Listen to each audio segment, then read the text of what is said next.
একসময় পুলিশের চাকরি ছিল সোনার হরিণ। অভিযোগ ছিল সেই সোনার হরিণ কিনতে হতো লাখ লাখ টাকায়, কিন্তু মাত্র 120 টাকায় মিলল পুলিশের চাকরি। আলহামদুলিল্লাহ, অনেক ভালো। আমি সর্বপ্রথম এত সুষ্ঠু সরলভাবে সাধারণভাবে আমাদেরকে নিয়োগটা শেষ করেছে। ঘুষ বাণিজ্য ছাড়াই প্রত্যাশিত চাকরি পেয়ে খুশি আটকে রাখতে না পেরে এভাবেই কান্নায় ভেঙে পড়েন চাকরি প্রার্থীরা। আমার অনুভূতিটা আমি বোঝাতে পারছি না। চাকরিটা আমার অনেক দরকার ছিল।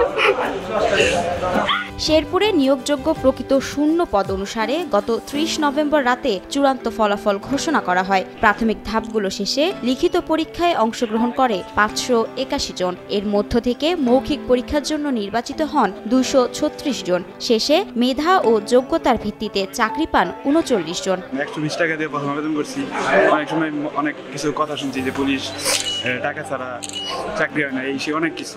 এখন দেখছি অনেক স্বচ্ছভাবে সবকিছু চলছে। বাংলাদেশ পুলিশের ট্রেইনি রিক্রুট কনস্টেবল পদে প্রাথমিকভাবে নিয়োগ প্রাপ্ত হওয়ায় আবেগে আপ্লুত হয়ে পড়েন উত্তীর্ণ প্রার্থী এবং তাদের অভিভাবকেরা। স্বচ্ছ ও ঘুষবিহীন নিয়োগ হওয়ায় সরকার ও পুলিশ বিভাগ সহ সংশ্লিষ্ট সকলের প্রতি কৃতজ্ঞতাও প্রকাশ করেন তারা। কোনো টাকা পয়সা লাগে নাই, আবেদন খরচ। আল্লাহর রহমতে এবার চাকরিটা সুস্থভাবে হয়েছে। আমার ছোট থেকে মেধাটা ভালো ছিল, আজকাল সাকসেস করছে।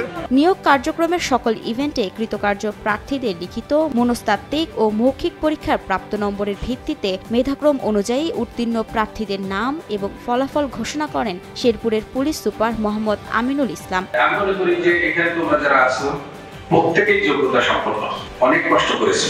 আমি গতকাল তোমাদের বলেছি যে তোমরা অর্ধেক পুলিশ হয়ে গেছে। এই জন্য মানুষের যে মেধা, এই মেধা যদি কাজে লাগায়, সে যদি পরিশ্রম করে, সে তার সাফল্য পাবে।